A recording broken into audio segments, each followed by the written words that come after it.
Fala galera, tudo bem? Meu nome é Frederico Padrão, criador do canal Mecânica Descomplicada, e eu estou aqui na Oficina do Saber junto da MTE Thomson para apresentar para vocês o 13º vídeo do curso de metrologia. No vídeo anterior você foi apresentado ao súbito. Nesse vídeo você vai conhecer o torquímetro e o goniômetro. Começando pelo torquímetro. Da mesma forma que ocorre com o paquímetro, com o micrômetro, com o relógio comparador e com o súbito, há diversos tipos de torquímetro. Há torquímetros de vareta, de estalo, com diferentes formas de funcionamento, enfim, o campo é vasto. Diferente dos outros instrumentos de medição, não há muitas partes do torquímetro para apresentar. Torquímetros possuem cabo, que é por onde toda e qualquer força deve ser aplicada, local para a seleção do torque de aperto que se deseja aplicar e ponto de contato com o elemento que está sendo apertado.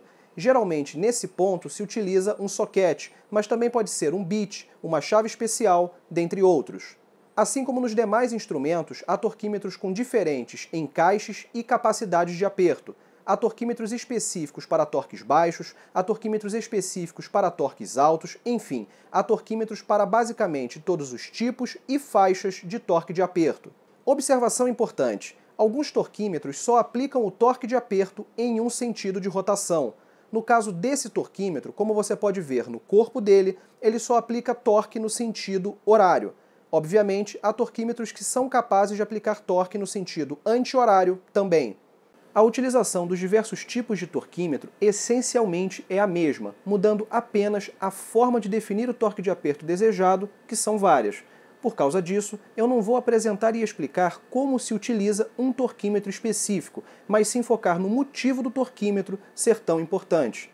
Como vimos lá no início do curso, torque surge quando se exerce força para rotacionar um objeto. Ao instalar um parafuso de cabeçote, por exemplo, são 3 as fontes de resistência à rotação do parafuso: o atrito entre as roscas do parafuso e do cabeçote, o atrito entre as faces do parafuso e do cabeçote e a força que os componentes fazem em reação à pressão gerada pelo aperto do parafuso. Para visualizar e entender essas 3 fontes de resistência é muito simples. Um parafuso com a rosca toda enferrujada é mais difícil de girar. Essa é a resistência gerada pelo atrito das roscas. Se a face do parafuso ou a superfície do componente onde ele será aplicado estiver enferrujada, será mais difícil girar o parafuso quando a cabeça dele encostar no componente. Essa é a resistência gerada pelo atrito entre as faces do parafuso e do componente. Por fim, quando se aperta um parafuso, se busca aproximar e pressionar um componente contra o outro para fixá-los adequadamente. Surgindo a pressão, os componentes reagem, tornando mais difícil a rotação do parafuso. Essa é a resistência gerada pelos componentes à pressão gerada pelo aperto do parafuso. De forma simples, a força aplicada por você no cabo do torquímetro para atingir um determinado torque de aperto é distribuída em diferentes percentuais aos elementos que produzem essas resistências. Assim, parte da força é dissipada no atrito das roscas, parte é dissipada no atrito das faces e parte é convertida efetivamente para apertar um componente contra o outro. Essa distribuição, por depender de diversas variáveis, é estudada e considerada no momento em que se define o torque de aperto de cada parafuso. É por causa disso que o torquímetro é tão importante. Ele garante, através da aplicação do torque de aperto especificado, que os componentes serão fixados adequadamente.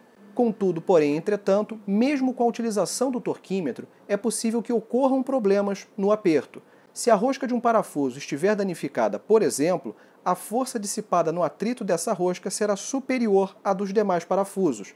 Se mais força está sendo dissipada nessa área, significa que, ao final, menos força será convertida para apertar um componente contra o outro. Perceba que o torquímetro está configurado para aplicar exatamente o mesmo torque de aperto em todos os parafusos, mas como a distribuição da força é diferente para cada parafuso, serão geradas diferentes forças que efetivamente apertam um componente contra o outro. Visualizar isso não é difícil. Imagine 2 parafusos prendendo uma flange em um bloco de motor, ambos no início de suas roscas. Um deles está estupidamente enferrujado e o outro está novinho, com a rosca em perfeito estado. Você vai e tenta girar na mão os 2 parafusos. O enferrujado dá meia volta e trava, não avança mais com a força que você é capaz de fazer. Já o novo gira facilmente até que a cabeça do parafuso encoste na flange. Depois que a cabeça encosta, você ainda consegue girar um tiquinho de nada na mão, dando alguma firmeza à flange no bloco do motor. No caso do parafuso novo, parte da força que você aplicou foi convertida em aperto entre os componentes, afinal, você conseguiu encostar por meio do parafuso a flange ao bloco do motor. Já no caso do parafuso enferrujado, toda a força que você aplicou foi dissipada no atrito das roscas, o que ao fim e ao cabo não ajudou em nada na fixação da flange ao bloco. Entendeu? Para contornar essas possíveis variações de aperto, mesmo com a utilização de um torquímetro, surgem os famosos parafusos com torque angular. E se os parafusos serão girados em ângulos, então se faz necessária a segunda ferramenta desse vídeo, o goniômetro. Há goniômetros analógicos e digitais. Aqui eu vou utilizar como exemplo um goniômetro analógico. Um goniômetro analógico é composto basicamente por duas partes. Uma móvel, que gira junto do parafuso, e uma fixa, que serve como referência para que se saiba o quanto a parte móvel girou. Na parte móvel, como você pode ver, há uma seta para indicar a sua respectiva posição. No caso desse goniômetro, a imobilidade da parte fixa é garantida por meio dessa haste flexível. Na ponta dela há um ímã que permite que a haste seja posicionada sobre um componente ferromagnético para travar a parte fixa do goniômetro. Vale saber que 360 graus correspondem a uma volta completa. Assim, 180 graus correspondem a meia volta, 120 graus correspondem a 1/3 de volta, 90 graus correspondem a 1/4 de volta, 60 graus correspondem a 1/6 de volta, 45 graus correspondem a 1/8 de volta e assim por diante. Comumente, quando se atinge 360 graus de rotação, registra-se uma volta e a contagem angular é zerada.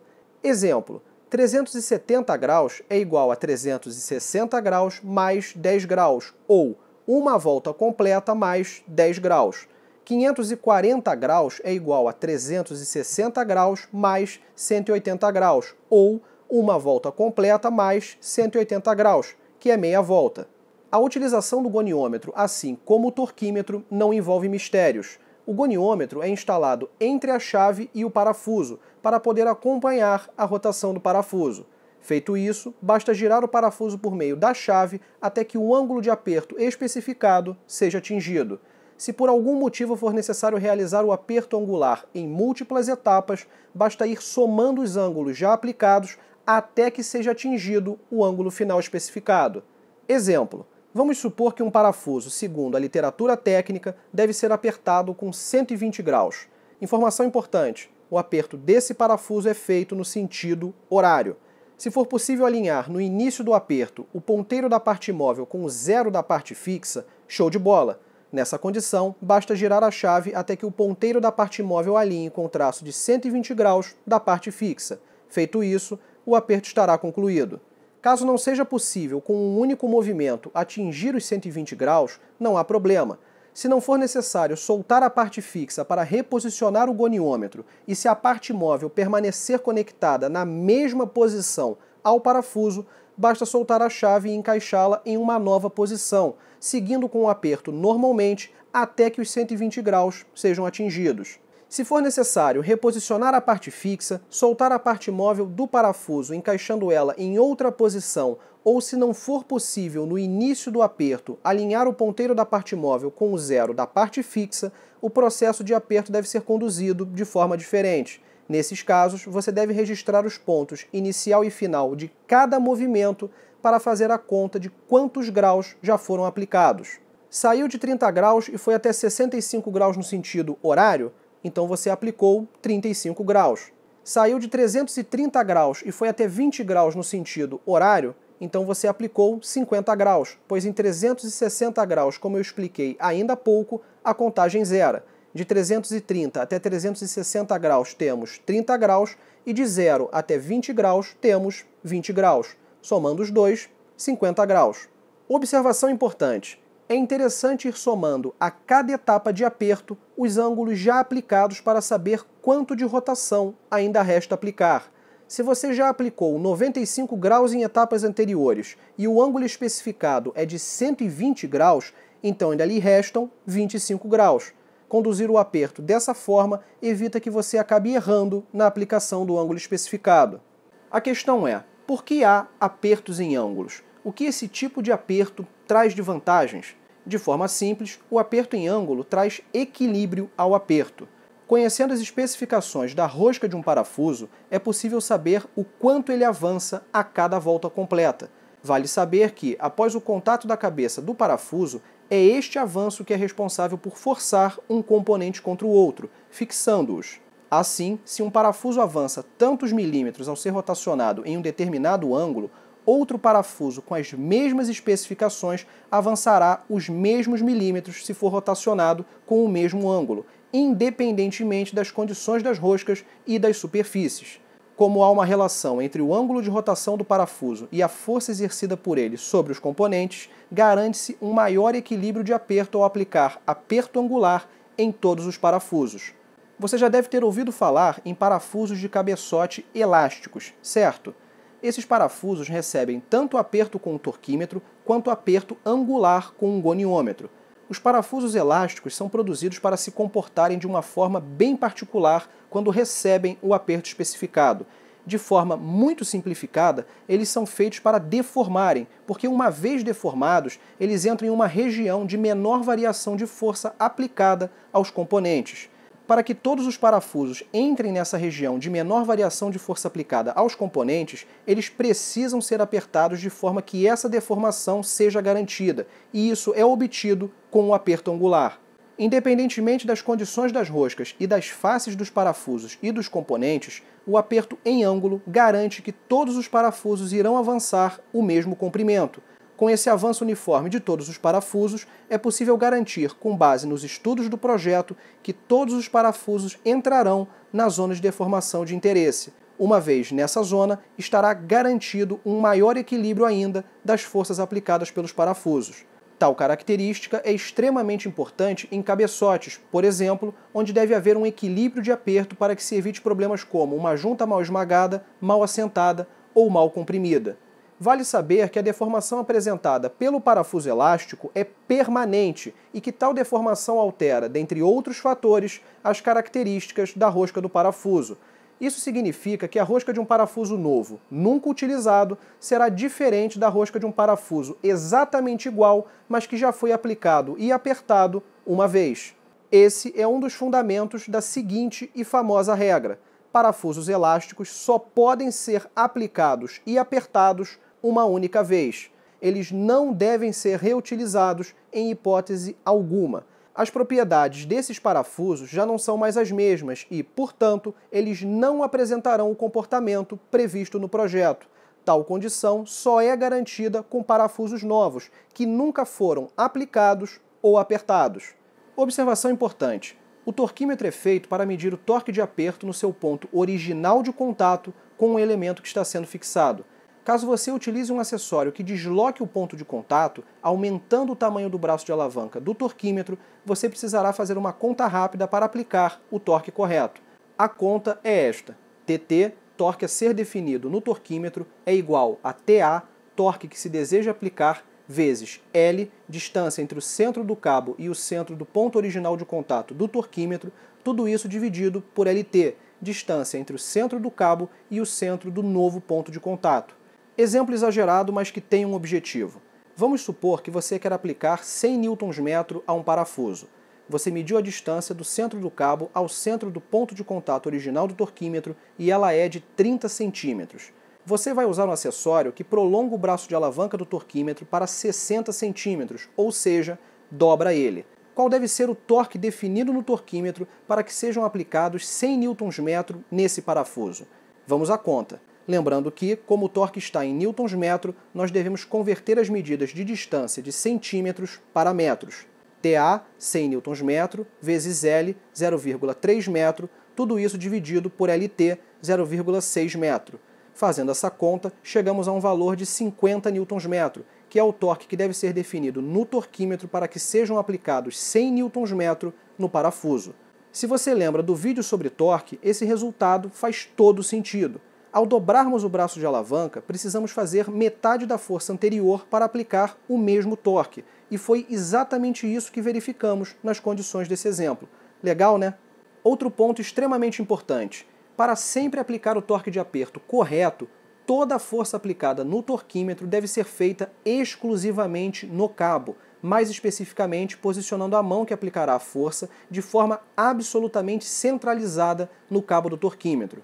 Essa informação pode parecer irrelevante, mas vale saber que dependendo do tipo de construção do torquímetro, se você aplicar a força em outro ponto que não o cabo, ou mesmo dividir a força aplicando parte com uma mão no cabo e parte no corpo do torquímetro, o torque de aperto será alterado, mesmo que ele esteja corretamente ajustado no torquímetro. Sendo assim, para não errar o torque de aperto nunca, basta sempre aplicar a força exclusivamente no centro do cabo. Caso você queira saber se o seu torquímetro permite que a força seja aplicada em outros pontos que não o cabo, sem afetar o torque de aperto, o ideal é consultar diretamente o fabricante do mesmo, ok? Agora que você conhece o torquímetro e o goniômetro, vamos aos cuidados que você deve ter com esses instrumentos. O goniômetro não exige nenhum cuidado muito específico, apenas os básicos e óbvios, o famoso bom senso. Assim, vamos aos cuidados com o torquímetro. Primeiro, mantenha o torquímetro limpo. Após utilizar o torquímetro, sempre limpe-o e, caso seja solicitado pelo fabricante, também o lubrifique antes de guardá-lo em seu respectivo estojo. A forma correta de fazer isso nos leva ao segundo cuidado dessa lista. Leia o manual do fabricante. Quaisquer particularidades e eventuais cuidados relacionados ao torquímetro constarão no manual, como deve ser efetuada a limpeza, qual tipo de lubrificante deve ser aplicado, dentre outros detalhes. Terceiro, evite expor o torquímetro ao tempo e a elementos que podem agredir e ou danificar os materiais que o compõem. Assim como nos demais instrumentos, quaisquer ataques e eventuais alterações dos componentes do torquímetro irão afetar a precisão de medição do instrumento. Quarto, muitos fabricantes recomendam que, no momento de guardar o torquímetro, ele seja definido para o mínimo torque possível. A justificativa é que isso garante uma maior durabilidade da precisão de aperto. Sendo assim, verifique o manual do torquímetro e, caso seja solicitado, sempre faça isso. Quinto, se o fabricante, através do manual, não permitir que o torquímetro seja utilizado como cabo de força, não o faça em hipótese alguma. Isso pode contribuir para a perda da calibração do torquímetro. Sexto, não adianta nada utilizar um torquímetro se ele estiver completamente descalibrado. Por isso, é essencial, periodicamente, calibrar o torquímetro para garantir sempre a precisão do aperto. Como esse é um procedimento que exige maquinário específico, só há uma alternativa: encaminhar o torquímetro para uma boa empresa de calibração. Sétimo, apesar de ser pesado, forte e visivelmente robusto, você não deve se esquecer que o torquímetro é um instrumento de precisão. Assim, você não deve jogá-lo sobre superfícies e nem submetê-lo a impactos, sob pena de afetar sua calibração e, consequentemente, torná-lo um instrumento de imprecisão. Bem, chegamos ao fim desse vídeo sobre torquímetro e goniômetro. Caso você tenha ficado com alguma dúvida, fique à vontade para perguntar. Próximo vídeo, dilatação térmica. Até!